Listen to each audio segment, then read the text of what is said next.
Hello there, everybody. This is a special thing I'm recording. I'm going to do them occasionally when I need something to fill time. This is a top 13 list, but I'm not doing it alone. I don't want to just share my own opinions because that'd be boring. I'm here Yes, with it would. friend Sam. My opinions are far more interesting than his, thus my presence. That is actually a completely correct statement.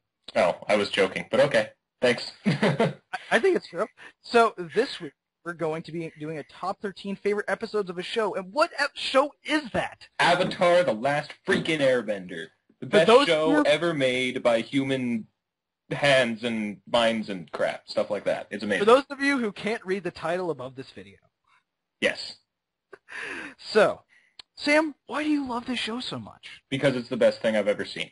Okay, no, in all seriousness. It must admit it surprised me when I first saw,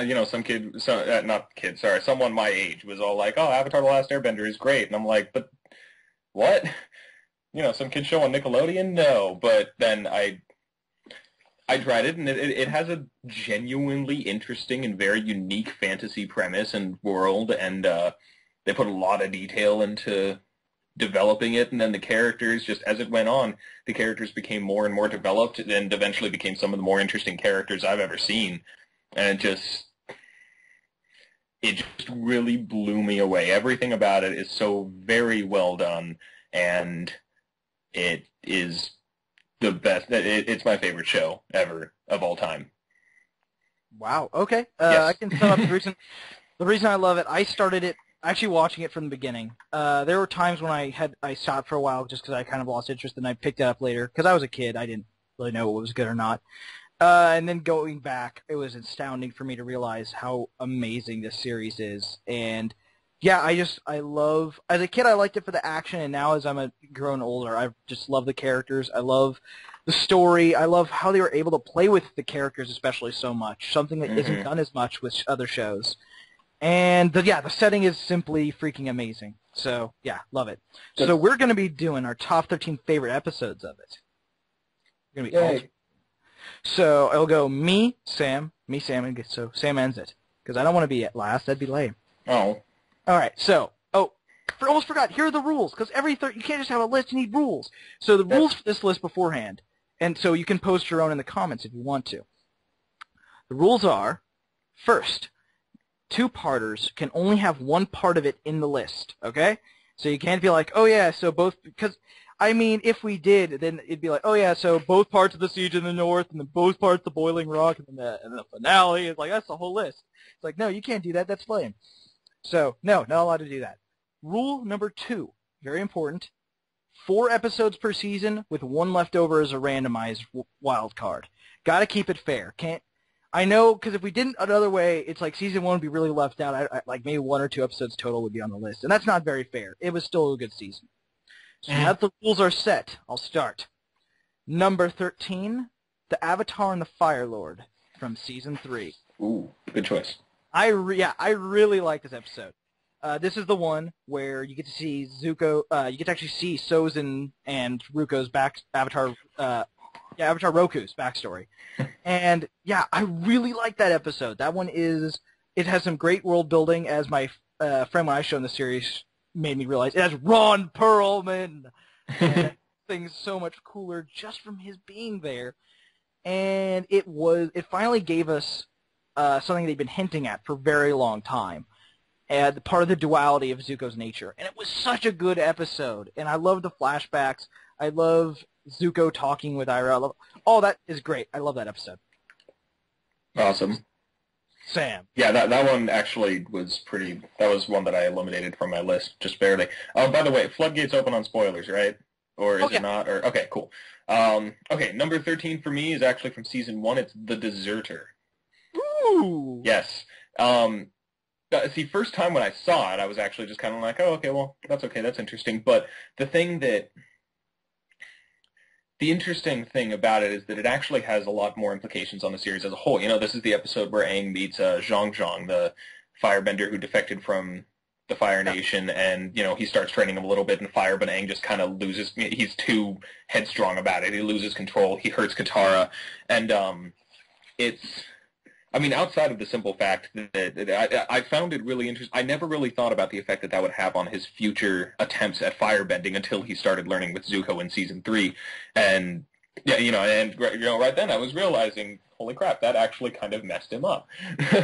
um, and Trauma! just the way especially that I like what it does is that it sets up the idea of fire as some sort of inherently evil, destructive force, and that the firebender is not one who can control and wield this great power, but instead one who bears the great responsibility and the heavy.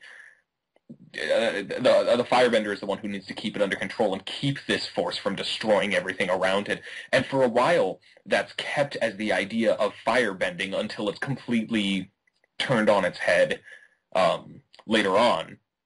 In the dang it, why am I forgetting what the episode's called? I know the episode. It's the Firebending Masters. The Firebending Masters, yeah.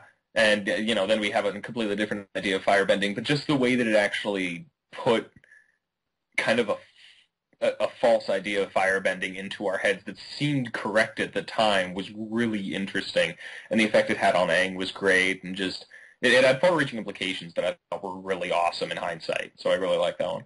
Well, I mean, yeah, it did have it was the first time we had a Fire Nation character who was not a complete bad guy.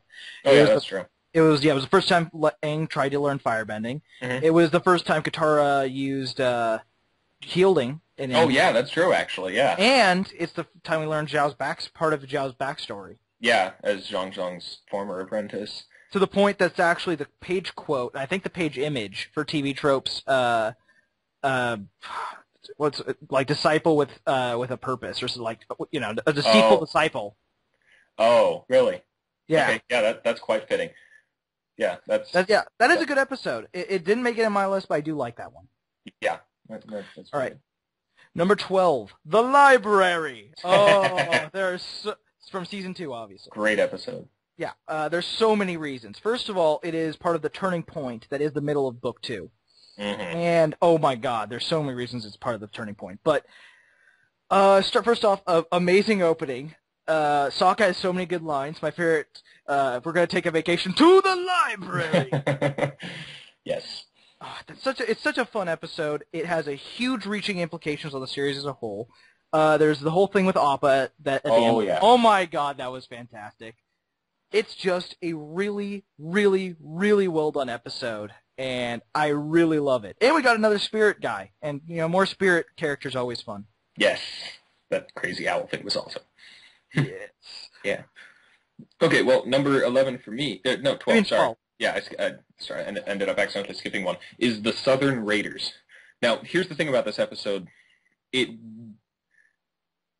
Part of me wanted to put it higher on my list, because the thing about the Southern Raiders is that one of the most memorable character moments for me of the entire series is in this episode, but I also felt that it had a lot of flaws, which is why it's as low as it is on this list.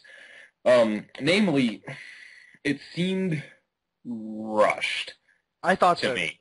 Yeah, because they're doing this whole, searching probably not the entire world, but just the area they were in, I guess, for the man who killed Katara's mother.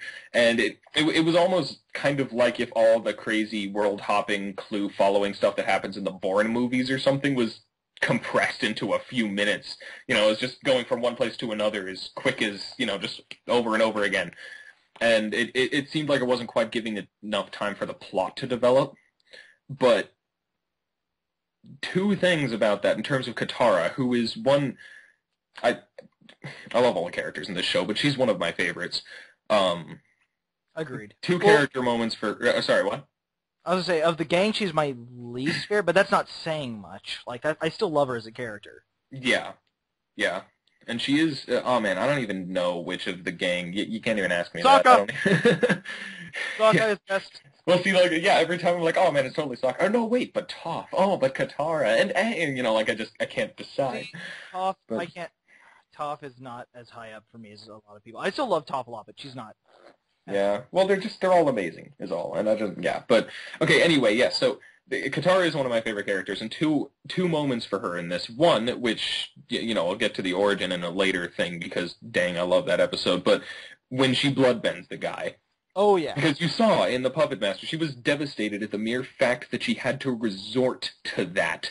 And yet at this point to see that she was enraged and desperate enough to use it on him just as an interrogation technique, that was simultaneously terrifying and just plain sad. Oh, yeah. Like, that was good. And then in terms of... One of the reasons I love Katara is because more so than I think any other character in the show, except maybe Sokka, but that's different, she has a pretty huge transition from novice to holy crap, what is this ridiculously powerful person? You know, and so the simple moment when, you know, she was confronting the man who had killed her mother and it's raining and she just, you know, screams at him, extends her arms and the rain around them just stops. That was just one of the most awe-inspiring moments in the entire series for me. That just, that was, my jaw dropped. It was pretty, yeah. So, I mean, sorry, what? No, go ahead. Oh, okay, just, yeah, I do feel like the episode has enough flaws that it ended up this low on my list, but as an episode about Katara, it was just really amazing in a lot of ways, and I liked it a lot. Plus, I also enjoyed, you know, when she hugged Zuko at the end of the episode and how they used that clip in the trailers and stuff to tease the Zutarans. Silly Zutarans. Silly Zutarans. Tricks are for kids. Yep. So anyway, that was, yes, I like really quick about that episode. It's not on my list. I do like that episode quite a bit. I would say probably my favorite moment is and will always be when he went into Sokka's tent and he was trying to do some lovemaking. And I just found out someone had these two hilarious puns that are in that scene I never noticed. He's wearing that thing of flowers around his neck because he's about to be laid. And she's about to be deflowered. Oh, gosh. Wow. Yeah, but that was getting some crap past the radar, and that was hilarious. Oh, yeah. That is a really good episode. My number 11 is The King of Omashu. Man, that's another one that barely got edged out of my list. I love that one. When it comes to what I call time-wasting nonsense episodes, I think that's ultimately my favorite. Because, like, not on the list favorite, but I'm just saying, like, if I had to sum up what a good episode is, it's just kind of time-wasting fun, it's this episode! It's so much fun, and I will never... Like, a lot of it I'm kind of met on, but I will never forget that first time where he's just like, yeah, I'll choose you, you're an old king. It's just wrong choice. And you're like, oh, fuck. Oh, and it's Cabbage Merchant's first time appearing. Oh, yay. Yes. Love that guy. That is a really, really fun episode. I really like that one. Yeah. Good episode. Good stuff. I must also say, it was one of the first to really... Well, okay, no, I was impressed as of the third one specifically, which unfortunately also didn't make the list, but it was one of the first... You know, there's that moment where you're watching something and expecting one thing, and then it just completely surprises you in one moment? Yeah. That was one of those things where there was a painfully obvious plot twist, but I didn't catch it because I in no way expected the show to do anything. I was just so kind of like, oh, okay, this is a fun little fantasy adventure. So, you know, when the king turns out to be Boomy, I was like, I feel like an idiot for not noticing that, but there was no way I would have expected them to do that, you know. Okay, you mentioned those moments. Yeah, anyone who's read American Gods had this happen to them. I'm going to say right now, I've yet to meet someone who figured it out until it was explained. There's a character whose name, you read his name early on, and he's not brought up again. And then if you were to ever say his name out loud, you would have immediately gotten the plot twist. Huh. It always pisses you off because they explain and you're like, oh, wait, oh no. Yeah, those are always fun. So yeah, good stuff. What is your number 11? Number 11 for me is The Blue Spirit. Ooh, wait, that's on my list. I was pretty sure this way, because we talked about this before, and I think, I figured this one was on your list. I think for me, I mean, it's a fun episode, has, you know, some fun jokes. I love Aang yelling, my friends need to suck on those frogs. But I mean, mainly, this was kind of you could tell from early on that Zuko wasn't quite all bad guy, especially as of the Storm, which is on both of our lists as well. I was going to say, actually, it's most obvious, starting with Avatar Kyoshi, I believe. Oh, well, or whatever the third episode. I think that's the third episode. Well, right. Because on that one, that's the one where you meet Zhao, and it's like, oh wow, he has a person to play off of. Yeah. It's fairly clear early on. But see, for me, the Blue Spirit was one of those first moments, like after everything happens and when Aang is talking and just being like, if this was a different time and we weren't in war, do you think we could have been friends? That I started really thinking, okay, well, this is interesting for Zuko. Then, what's going to become of it, So it gets a lot of points for that, and just being a great episode with lots of action and fun jokes and Sokka being completely out of it. That's a fun episode. I like that one. Okay, so number 10 is The Storm. Oh. Yep, season 1. That's where it is on mine too. So. Oh, so we could do it.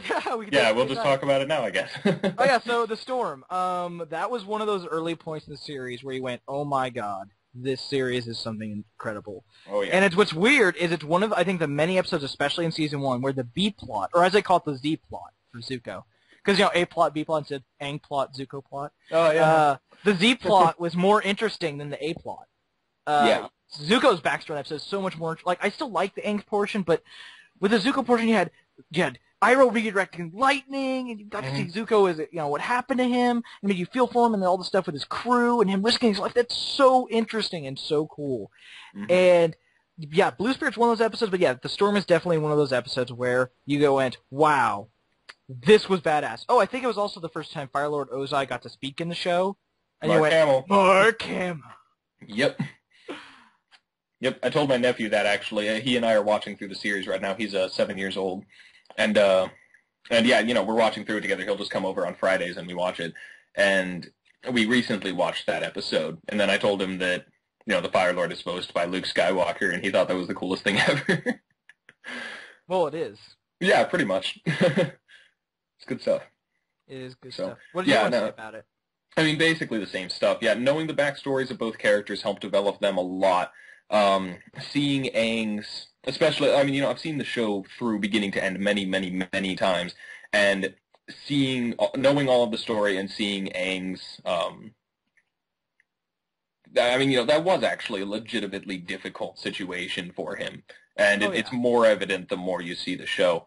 And so, that was great to know. And then, yeah, Zuko's backstory, of course, is great. And I also love that Zuko's backstory had, in the scene where he actually gets burned, and it doesn't show Azula! Yeah, exactly. It's Iroh, it's Zhao, and Azula is standing there.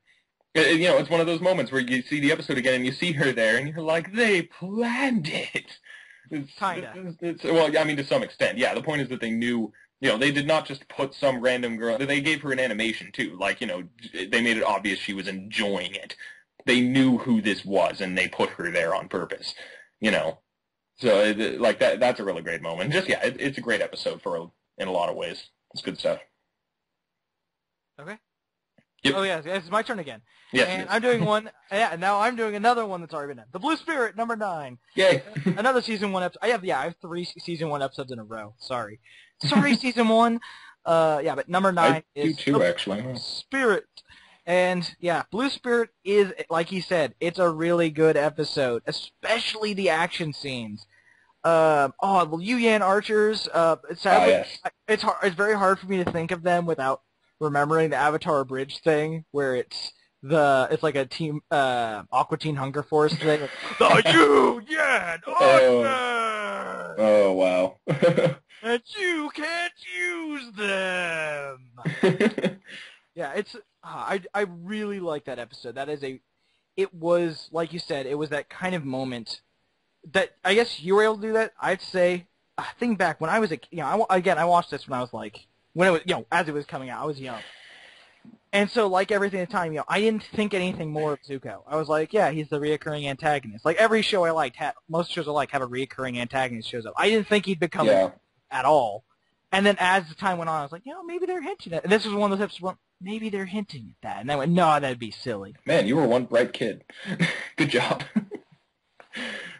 Like, no, that'd be dumb. They wouldn't do that. Yeah, they did. Yep. And then they trolled us. Oh, gosh, so hard. And I'll be talking about that soon, too. Oh, I won't, so good job. Yay. Your turn. What's your number 9? Okay, my number 9 is Jet.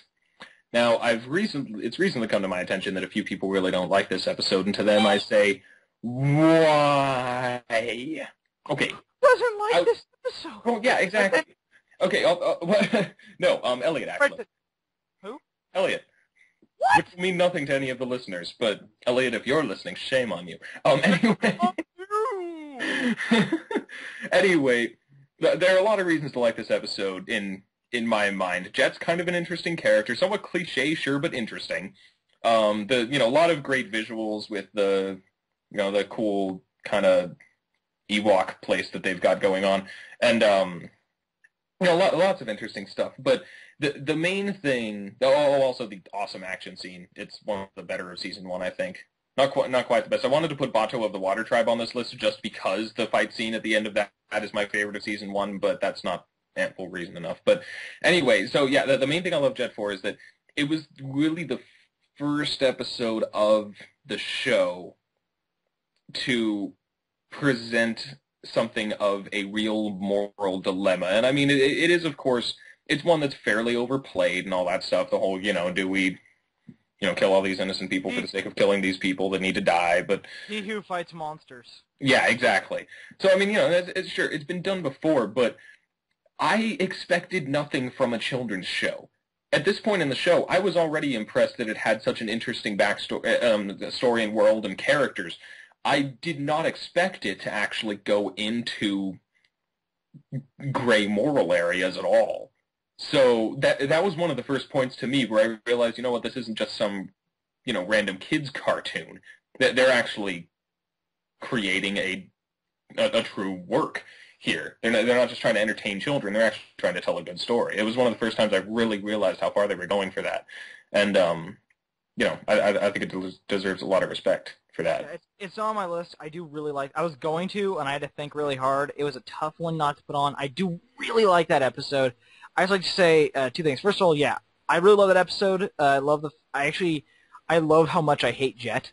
I love the fact that Jet is just. I find hilarious that he has so many fangirls. So I'm like, he's like the most. Like personally, he's one of the most detestable characters in the entire series, and I just can't stand the guy, and that's part of the fun. And I love get more interesting later on, but they have this really cool thing in the commentary. I don't know if you've ever seen this. They talked about they originally designed Jet for a different show. That was like a Cowboy Bebop kind of show, and they just took his design. And went, we could use this. I can see that. So much. He looks so different from everyone else. Now I want to see that. Can someone please write a fan fiction based on Cowboy Bebop, but with Jet instead of Spike? Please, just maybe. That'd be wonderful. I would read it so much. Okay, so write it and email us. I don't think you know this. A while back when I was doing a review blog, which I keep saying I'll start getting back to one of these days. I did a month where I watched every episode of season 1 and then wrote about it as I watched it, and I did at least review every episode, and I found it hilarious. It was the first time I realized Jet is immediately followed by The Great Divide, and I found it hilarious. That was like my favorite episode of season 1. Immediately followed by the worst. Mm-hmm. And so I was just like, no! I thought later no as I finished Jet, and I looked what was on next on Netflix. Yep. Yes, Jet is awesome. Yes. Number 8 for me is The Boiling Rock Part 2, Season 3. I have it on there just because I have to have at least one part of it. The Boiling Rock is so good. So good. It's like one of my biggest complaints about Season 3 is like, Zuko should have joined earlier because then they and the gang could have had more character interaction. I think Zuko and Sokka have some of the most interesting and fun character interaction in the entire series. My first girlfriend turned into the moon. That's rough, buddy.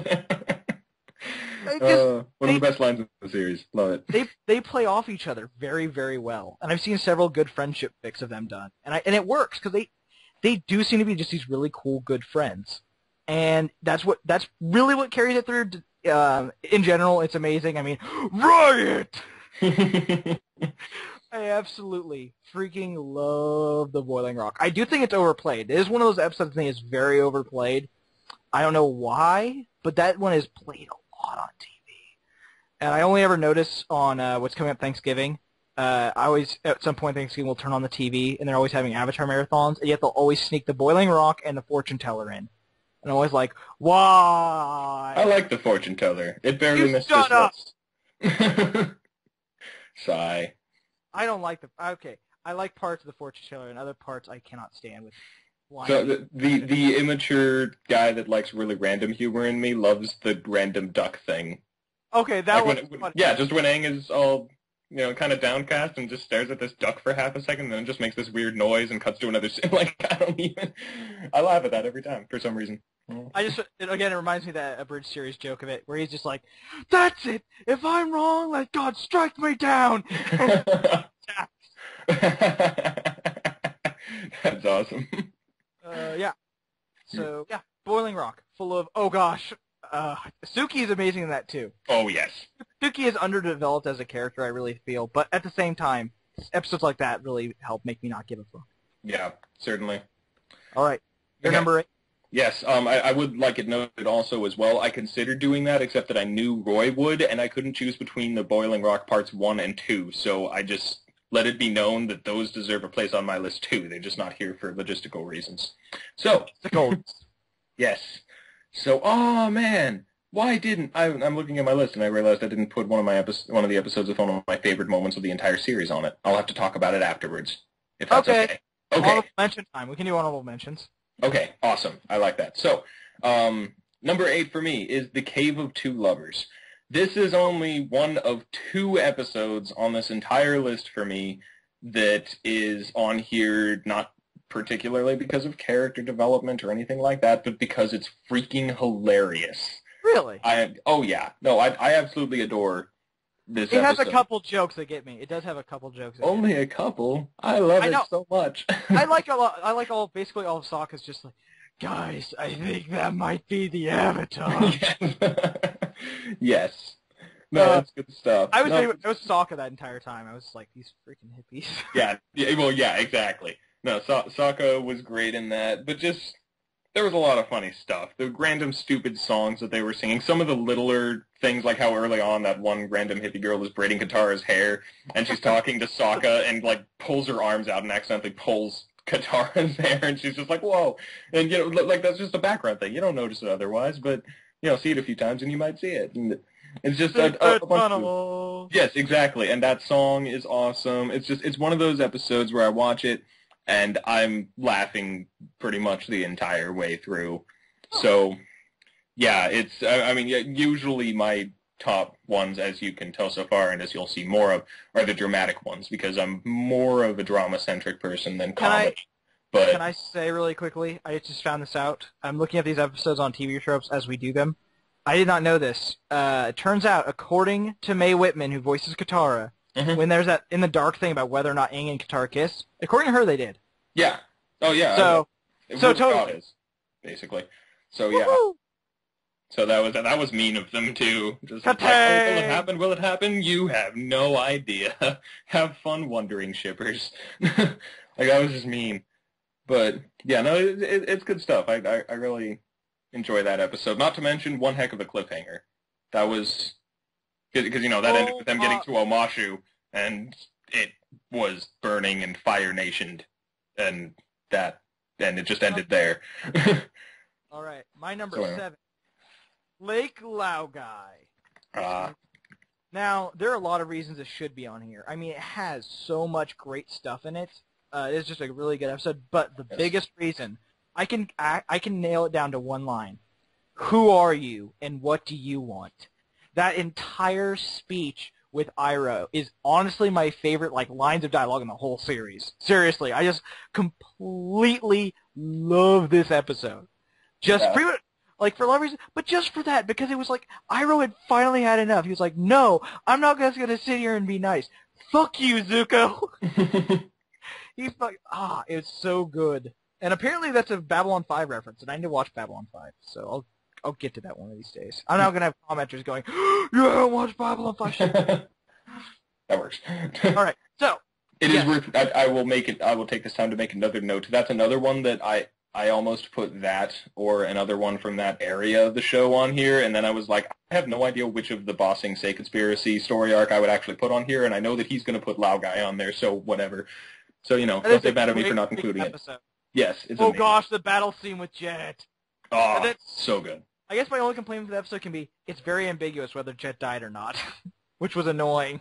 But then they kind of covered it up later. Hey, did Jet die? I don't know. It was very ambiguous. It was ambiguous, but Toph's last line, outside of, beyond the fact that it was really well done and just really sad, pretty much sealed it. Beyond the fact that Word of God says that Jet's dead, Of course, yeah. So. All right, so. Okay, so. Number 7. Scroll down on my list. Yes, number 7 is Siege of the North Part 2. Yes. Was that I love this episode, or why is it that low? No. Yeah, I was like... Oh, this is yours. This is higher up for me. Oh, okay. Yeah, it's... It's so good! I know it's so good. I know. Making this list was freaking hard, okay? Seriously. I guess Roy knows how hard it is, but you listeners, just know this sucked. So, you know what? These were hard decisions, and I reserve the right to change them constantly. Whatever you do on that fish, I'll do back to you tenfold! Yep. Oh, no, yeah. It's so many great things about this. I know Roy's going to talk about it later, so I'll save some for him. But, Iroh finally starting to just be straight up awesome, and some great development with Zuko. It was a surprisingly epic, emotional, and even tragic finale. Even as much as the show had exhibited great storytelling, this episode just blew it all out of the water and upped the stakes so high in comparison. And it was just so very well done. And one of my favorite things about it too, which a lot of people don't catch, is an ironic echo that's right at the end. In the very first episode, one of the... Oh, I know. I think I know which one you're talking about. Yeah, no, it's something... There's a scene in the very first episode where Zuko's out there, like, looking around for, constantly watching for the Avatar. And Iroh just comes out and he's like, I'm going to bed now. A man needs his rest. Like, he's hinting at Zuko that he needs to just calm down for a second and get some rest. And so, yeah, he says that a man needs his rest. And then right at the end, his last line in this episode is when... Zuko's on the raft, and Iroh's like, so why aren't you trying to catch the Avatar? And Zuko's like, I'm tired, I think I just need to rest. And Iroh's like, that's good, a man needs his rest. And I was just like, when I caught that, it was like the third or fourth watch through for me, and I was like, that's amazing. So, that's really great, and just it's a great episode. I'll let Roy talk some more about it, too. I could talk more about it, but yeah. So anyway, that's my number 7. Roy, what's your number 6? Zuko Alone from Season 2. This one's a lot higher for me. Or not. Oh, wow. I don't know about a lot higher. There's only so many more to go. But I know, but I just want to make it clear right here. I would say in sheer quality, this is one of the best episodes of the show. It's not one of my favorites, but it's one of the best. It is, in fact, I've heard said, and this is for me, if you want to get someone to watch the show, just have them watch Zuko Alone. It's a very self-contained episode. It's very, as people say, it's very inspired. Everyone says it's inspired by Westerns, which isn't technically true. It's more inspired by samurai movies, but that's because samurai movies and Western movies copied off each other back and forth for years, and they're almost indistinguishable at this point. Yeah. But that's not the point. The point is it's a great episode with some of the best action, some really great character development. It's just a good episode to watch. And it's great standalone, and it's even better when you're watching as part of Zuko's story.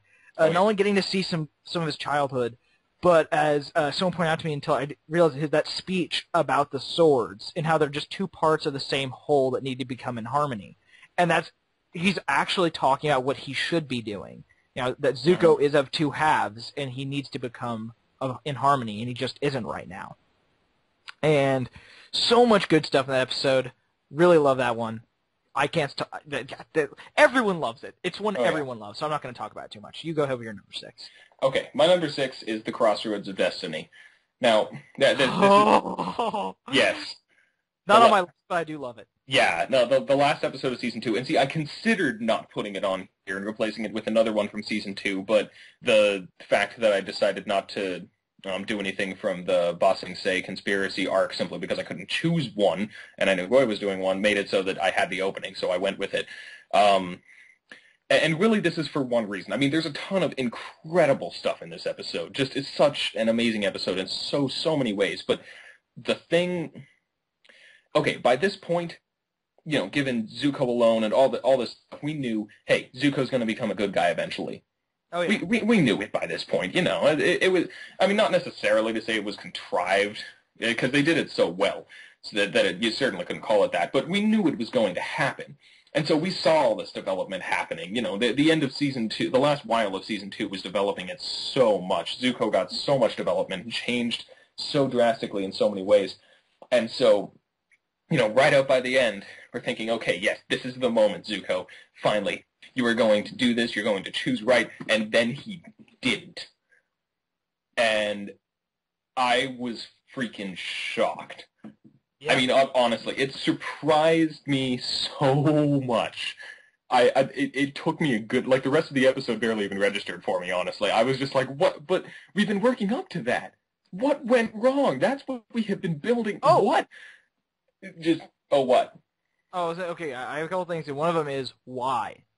It's one of those weird Avatar kind of things that if you watch enough, you realize one of the biggest reason he defects is actually kind of Iroh's fault, in that Iroh has always been telling him to be your own man, do this, but Zuko he hadn't put it to him right recently, and so that state he was in right before it, he still was not being himself. Yeah, he looked happy and he was doing all these things, but he was doing them because that's what Iroh wanted him to do. He wasn't happy working in that tea shop, but he knew Iroh wanted him to work in the tea shop. That would make him happy. So he was doing things, again, for someone else, just like he's been doing his entire life.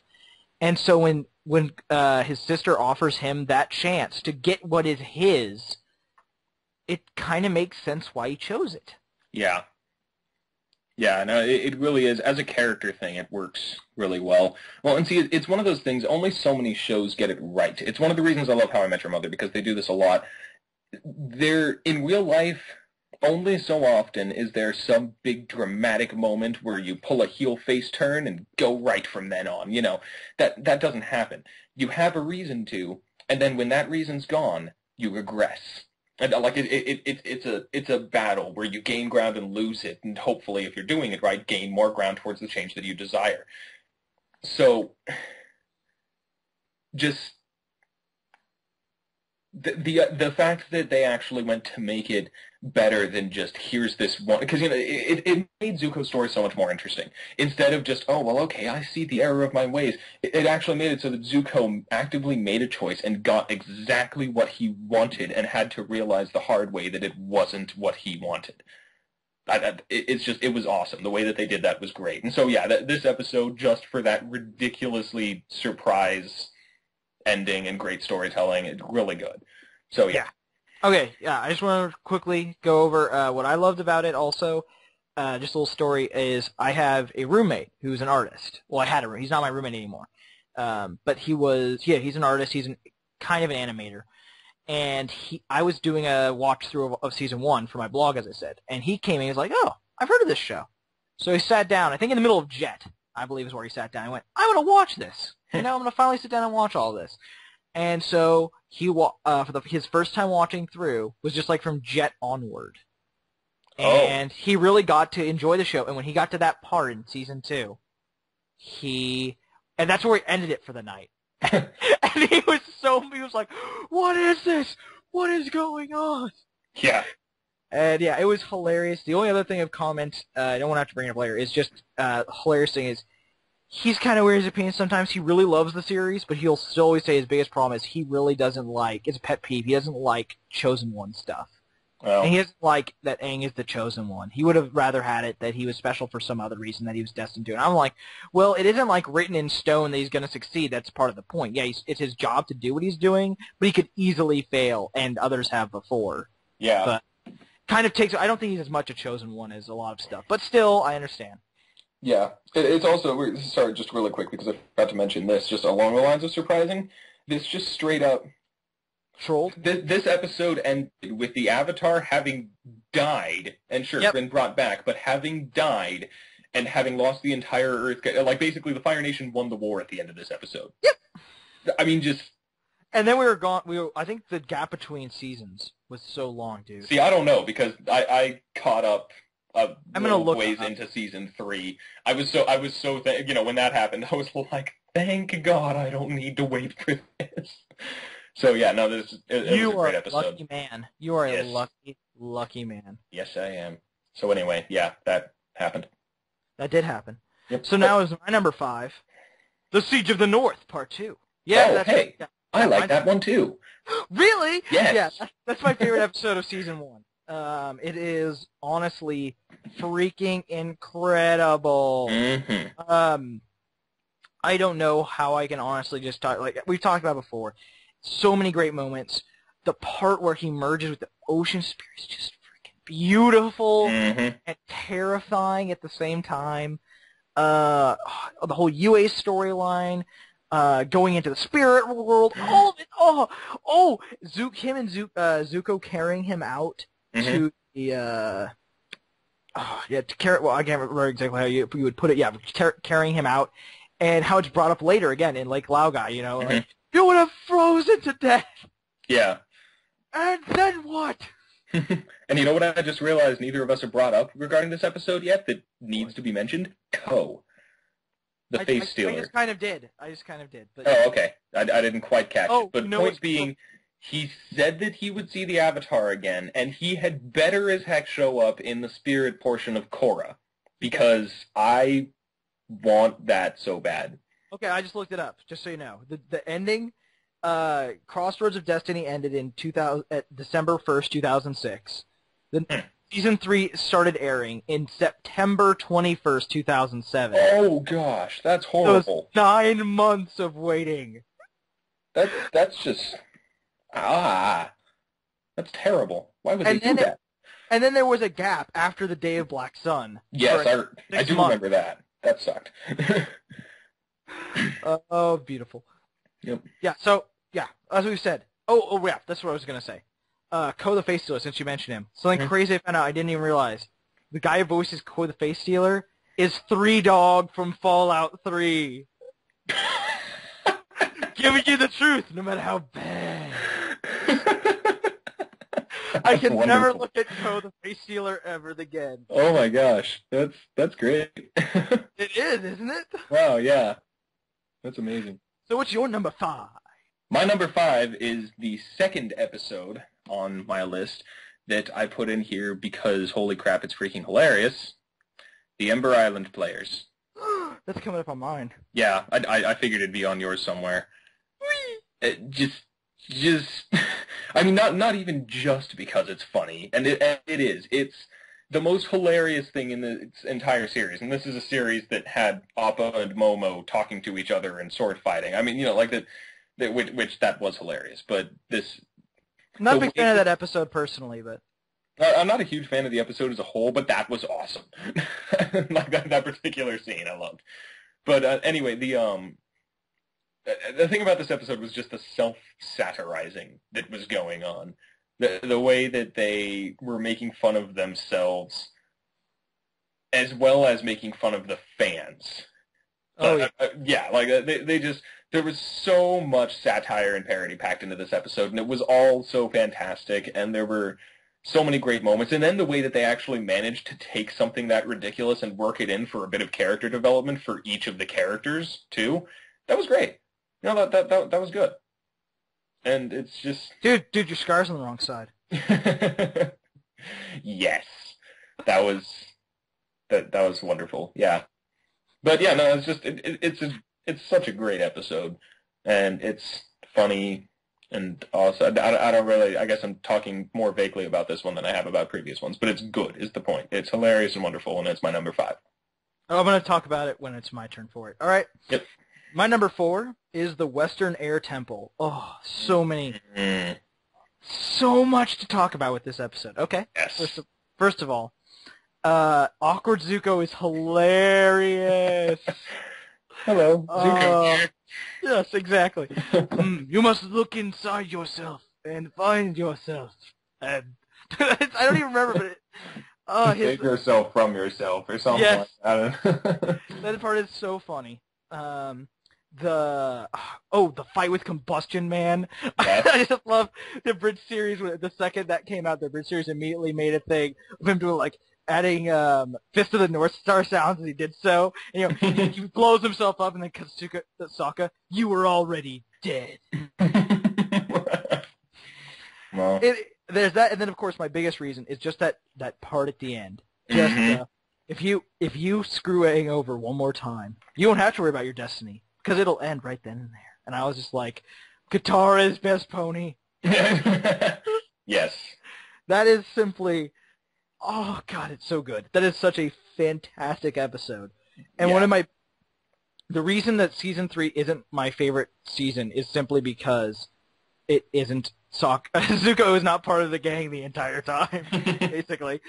Yeah. He could have happened sooner. Okay, so, Yeah. anyway. No, I agree. That last scene with Katara gives me chills every freaking time.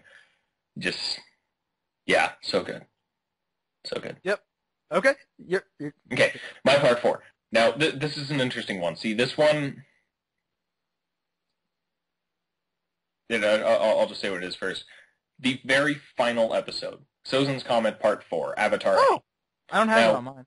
Yeah, now see, here's the thing about it. In hindsight, there are a few things about the ending that I'm not a huge fan of. Now, they are very, very few things, but they're notable. The main one being, you know what? Had Aang managed to unlock the Avatar state himself, or done something, if Aang had actually been the one to make possible what he did, I think it would have been a lot better. The only reason he actually succeeded was because he ended up knocked against that rock that, fixed whatever was going on and that solved the Avatar state thing and let him get into it. As someone pointed out, the only reason that was a problem is he could have taken out Ozai several times before that, but chose not to because it would have killed him. Yeah. So technically, it was a self-imposed challenge. That's true. And see, that's the... I mean, I get that. I just kind of wish... I mean, if he had figured out how... If he had decided to bite the bullet and unlock the Avatar state, that would have been interesting. If he had gone with the advice of the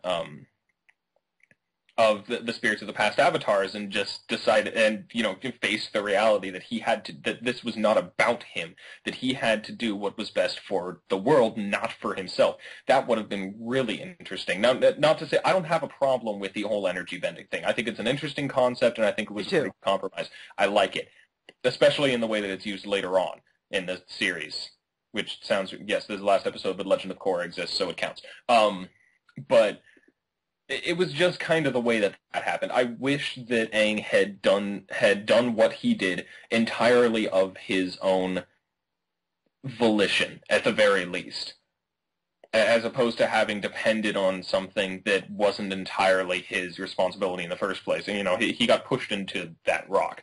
That was not him saying, "Okay, I need to do this." So that's my problem. But that aside, I was shaking. Airship slice. Yeah. Yes. No, this entire finale had me more tense and unbelievably invested than almost anything else I have ever seen. Just the entire time, I was absolutely enraptured, and by the time it was done, I was still just quivering and going, holy crap, and I had to watch it again immediately afterwards, all 4 episodes. It's just great. It's an epic ending. It's a satisfying ending, and the end to the Aang and Katara thing was great. They've been, it was about time we got some closure on that. T-Shop thing was hilarious. Yeah, yes, that was fantastic. So yeah, just it was, a few problems that I have with it aside, it was a wonderful, wonderful ending, and it just had me so very enraptured that it just deserved a spot on this list, I thought. So yeah. Okie dokie. I just want to say, since it's not on my list, I'll just bring up my favorite thing about the episode is a joke, which I think is one of the best jokes in the entire series. When Sokka calls all the people in to celebrate someone's birthday, and then one of the guys actually like, I can't believe the captain remembered my birthday. And then they drop it. Hey, happy birthday! A little less funny when with the whole implied Endor Holocaust of it, when you realize that probably all of them died. But yeah, still, still hilarious. Yeah, and just lots of good stuff there. Iron Man Toph was awesome. Oh yeah, and the general awe of the, when you see all the firebenders causing that freaking much fire, your jaw just has to drop. And even Toph is just like, wow, that's a lot of fire, isn't it? Like that was, it was so good. Anyway, you go on. My number three, the Ember Island players. Yes, Yeah. I love it. I'm going to bring up a bunch of stuff I absolutely love. First of all, there's a whole making fun of the fact that we call Azula, May, and Tylee Ozai's angels by actually having them pose Yeah. as Charlie's angels. There's the whole, hey, look, it's a great divide. Let's keep flying. Yep. Oh, God. Oh, there's the whole combustion. Yeah. We think Combustion Man just died. Like how it's just kind of brushed off. Like, yeah, that was kind of weird. Yeah. One of my favorite ones, though, and apparently I didn't even know this, but is apparently confirmed in the DVD commentary, is a jab at the movie. Is at the end where, at least the effects were decent. Man, that was horrible, awful, it was terrible. Hey, at least the effects were decent. They actually did write that in as a joke about the movie, despite the movie not even being done. Yeah, seriously, what? I know, right? Okay, interesting. Yeah. It is so funny. It to me, for those of you who've seen Horror Heat, it is the episode 00 of. Oh yes. It is that hilarious what the hellery. Yeah, very easily comparable. Yeah, so we've mentioned a lot. That's just that's one of the funniest episodes, if not the funniest. Good stuff. I'd also like to say, I'd also got to say, I loved Toph in that, and it makes it all the better by the fact that the guy who plays Toph in the play is voiced by John DiMaggio, who is Bender, Marcus Phoenix, Jake the dog. Everyone ever? Yeah, lots of people. Yeah. Oh gosh, yes, that was wonderful.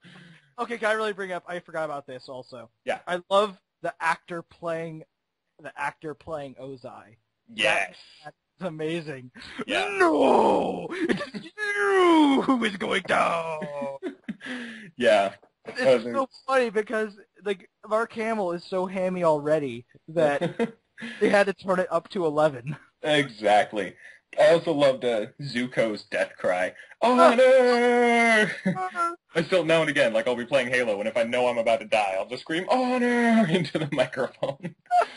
I should do that during TF2. Yes, it'd be great. No, fun stuff. Great episode. Number 3. Right, number 3. Okay, getting into the top 3 here. Yeah. Oh, man. This is where I mentioned one that has been mentioned previously. Zuko alone. Woo-hoo. I mean, yeah, I would agree. It's quite possibly, and I'd honestly say that it's probably tied with number 2 on my list for just straight up being the most well done. Oh no, you know what? No, Zuko alone is the most high quality episode of this show. Yep. It's just so good. Great story, great development. I don't know what I can say that Roy already hasn't, but it's wonderful. It's a great story. It's incredible development for Zuko. It's so well paced and so well written, and just everything about it is so good. So, yeah. I mean, I do have 2 above it, but that's for, you can do that. Personal reasons. Yeah, exactly. Well, that's the point. It's not what we think are the best episodes. It's our favorite episodes. There's a very fine distinction. Yeah. So there are 2 above it, but Zuko alone is probably the best episode of the series and is just generally an incredible 24 minutes of animated cinema. Just wonderful. Absolutely wonderful. Yep. Okay. Animated cinema. Yeah, well, that's the thing. Yeah. Number 2. I know a lot of people are angry at me just for having this number 2 and not higher. The Blind Bandit. They'll be even more mad at me for not having it on the list. There isn't much to say except, oh my God, so many great jokes. Mm-hmm. How did you get him to talk? Oh, a girl has her ways. They're just frozen together. Yep. Or, what a tribe. Yeah. Or, my favorite one that most people don't get is at Earth Rumble 6, where they have Fire Nation Man! And almost no one gets the joke that in WWE they had a guy back in the day who was like the Soviet or the Russian man. I can't remember exactly what they called him. But he was just a guy they had in there as a heel for everyone to hate. And his thing was just that he was Russian, and he would sing the Russian national anthem. And then they do the exact same with the Fire Nation, and they make him sound Russian. Yep. It's just the most hilarious in-joke ever of all time. hmm And yeah, the boulder has issue with fighting a blind little girl. Yeah. I just can't help it. It is a really, really, really, really, really, really, really, really, really funny episode. Yes, it's a good one. It's probably worth mentioning as well, especially since this seems to be the only episode in here that really focuses on Toph in our list. Am I the only one who thinks that the concept of a girl who is blind but uses the vibrations in the earth with her earthbending to see is one of the coolest freaking things ever? It is. That's just so brilliantly creative. I never would have thought that up and expected a character like that. It's wonderful. It's funny. It's like I love Toph as a character. I do think that and her snarkiness are part of why she's so popular, because honestly, of the entire gang, she has the least character development. Yeah. And that's a kind of sad thing to say, and they do poke fun of it several times to the show that she doesn't get as much development as everyone else. Yeah. But I think it feels kind of like she's almost like a one-off character that somehow stayed. Because honestly, most of her development is in her first episode, and they give her some throughout, but they're a lot smaller and not as important as everyone else's. And I still love Toph as a character, but it's still like, she's kind of, she's kind of not as important, but still, she's awesome. Yeah. She is the Melon Lord. Yes, exactly. All hail the Melon Lord. Oh, you see that picture of her as an adult with her daughter, and it's like, you must eat your breakfast. The Melon Lord commands you. That is one of the most adorable things I've ever heard of, and you need to find that again and link me to it, because I need to see that. Okay. Alrighty. So now it's your number. My turn? My number 2. Okay. This is... Sorry, I was going to preface this. Like, this is one of my favorite episodes, but that's obvious. It's my number 2. The Puppet Master. This freaking episode. Just... Okay, I feel bad. Yeah. Oh, yeah, because it's not on yours. Oh, it's okay. The Blind Bandit isn't on mine. No. It makes me feel... well, yeah, I mean, it is a fantastic episode. I wish it was on mine. But also, it's just... The reason is because that episode makes me feel terrible. Really? I'm kind of curious as to why. It's so scary, and it's so... Oh. It's not only very scary, but it's just... Creepy. Okay, it's one of those episodes that I respect, but I'm also like, I do not enjoy watching that episode. It is an experience that I've savored, and I've enjoyed, and I don't want to do it again. That works. Okay. No, for me... Well, okay, I'll just preface it by saying this. Most kids' television shows do something for Halloween, and usually it's how freaking many times did we see in, like, those old, live-action Disney teen sitcoms, back when they were at least okay instead of horrible like they are now. The episode where, like, the main character gets scared by a bunch of crap and it's just their friends playing a trick on them or something like that. Like, the Halloween episodes are almost always these weird, stupid, pointless little things. This is in no way even, if it had aired on any other date, no one would have gone, oh man, it seems like this should have been on Halloween. It doesn't have anything overtly to do with Halloween, and yet it has the creepiness that's to be expected of it. But beyond that, it's important. It's really, really freaking important, and introduces one of the most interesting concepts both on a mythos level and on an ethical level of the entire show. The idea of bloodbending, especially considering so many fans were all like, oh man, waterbending would be overpowered because you could just, explode people and stuff. But we knew they would never do that in this show. And then they found a way to actually incorporate the bending of blood into the show while keeping it child-friendly, It's just, it was brilliant. The episode was creepy and just, I mentioned earlier when I was talking about the moment when Katara bloodbends that guy or whatever, and just that ending, when Katara actually gives him bloodbends, and it hits her at the end, and she just drops to her knees crying.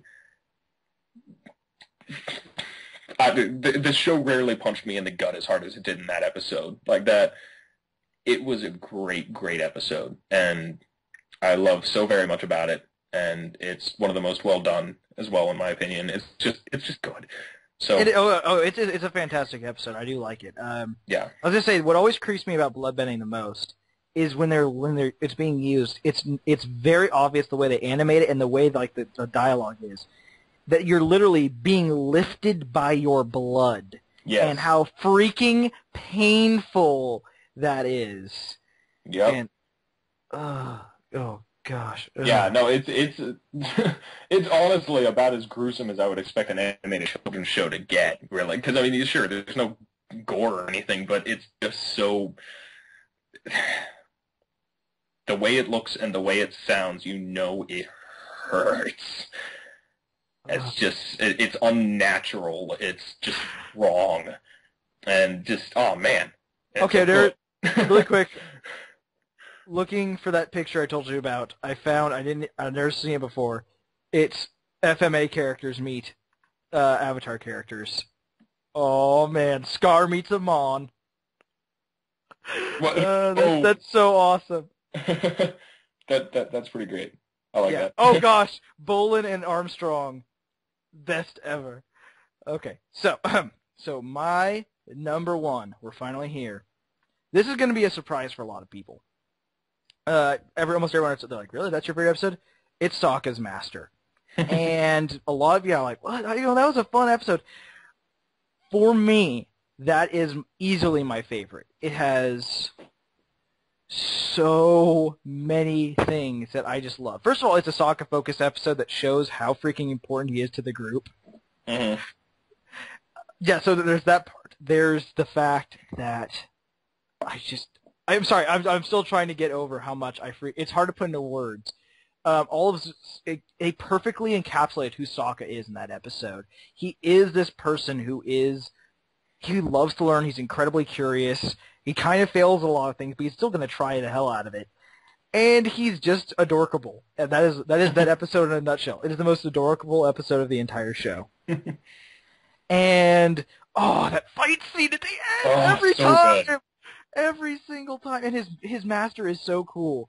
Oh, and it's the second when he's always just like, well, you're gonna have to, to be a true swordsman, you're gonna have to make your own sword. I always love that concept and stuff. Mm-hmm. And yes, you can tell me, everyone's, oh yeah, if you actually, I'm a scientist, I know that if you used metal bending, I have used metal from a meteor, it would actually be inferior to normal iron. Of course, I understand it'd be more brittle, all that kind of stuff. I get that. I know that kind of stuff. However, it's actually kind of a reference to the fact that some of the first iron ever used came from meteors. And B, oh my god, I don't care, it's so awesome. Exactly. It's like video game logic. It's like, it came from space, it must be better. Mm-hmm. Well, and also, the blade is black.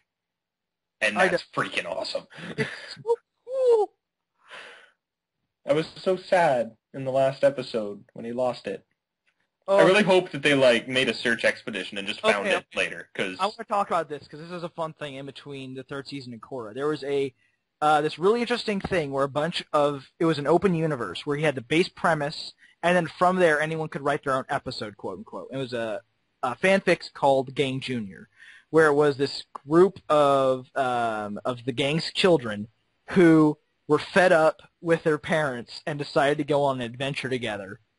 They steal a ship and they go adventuring.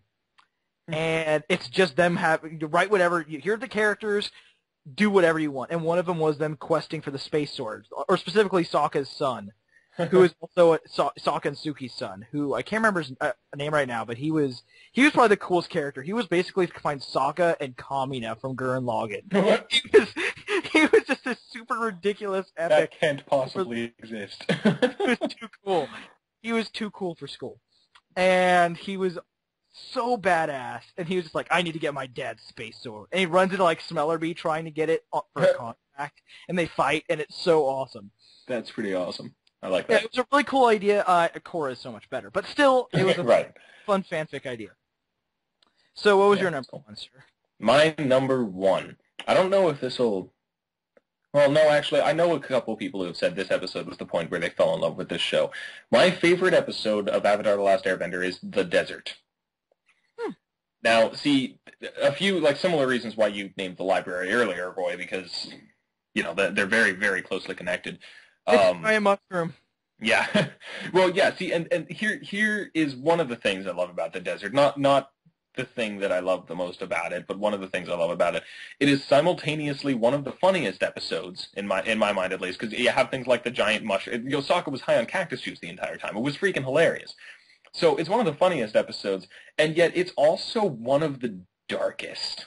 Oh, yeah. And one of the saddest, and one of the, like, I've seen shows that I've seen stuff that can balance comedy and seriousness. So the aforementioned How I Met Your Mother, that's a great show for that. The movies like Shaun of the Dead and Hot Fuzz, they do a great job with it. This show does a great job with it, but in the same 24-minute sitting, I got one of the jokes that I still laugh at when it's referenced in this show, as well as the first point where this show made me break into tears. It's just, to pack that much emotional variety into a single episode and not make one or the other extreme just feel cheap is a testament to how incredibly good storytellers these people truly are. And so, yeah, there's a lot of funny stuff. Sokka being high on cactus juice was, of course, amazing, and we get a bunch of awesome lines, like, it's the quenchiest, and friendly mushroom, mushy giant friend, and all this stuff. Good stuff. And then, of course, Sokka randomly licking the stuff on the wall of that beehive thing. Katara is just like, so you see a jelly on a wall, and your first instinct is to lick it. He's like, I have a natural curiosity. That's lots of good lines, lots of funny stuff. But jeez, Aang going frickin' crazy. Yes. And Toph going depressing and sad. Yeah, well, exactly. See, Toph had lost it, and see, that was sad in and of itself. But this has two very defining moments for Aang. The first one being the only point in the show, at least the only point where it's, like actually shown and displayed in the show, where he kills something. Because, when they're at that beehive thing, I know. One of them grabs Momo. And he's like, no, I'm not losing someone else. He goes after it. It drops Momo, and he's still... It's far off, but you can distinctly see two black things falling after he hits it. It already dropped Momo. He had nothing against it at this point. This is Aang, the monk, the non-lethal one, who will never kill, and he wouldn't even kill a freaking Fire Lord. And after this thing dropped Momo, he sliced it in two. Oh, yeah. Holy crap, that was one of his darkest moments. Like, both just in terms of, wow, that was dark, and for him, personally. It's also worth noting that, when I was watching it, it had mostly been pretty episodic, with the exception of episodes that had a Part 1 and Part 2 thing on it. So, it was late at night, I watched The Library, and of course Appa was taken, and I'm like, oh, well, that sucks. I should watch the next episode before I go to bed, because, I want Appa to be back. This is kind of a cliffhanger. And then he wasn't. And then he wasn't, and I watched like 3 or 4 episodes until I'm eventually like, oh, I just need to go to bed. This sucks. Why is this happening? It surprised me. But the moment of this episode that always gets me, and I will be the first to admit, I cry relatively easily in things. It's Clannad's fault.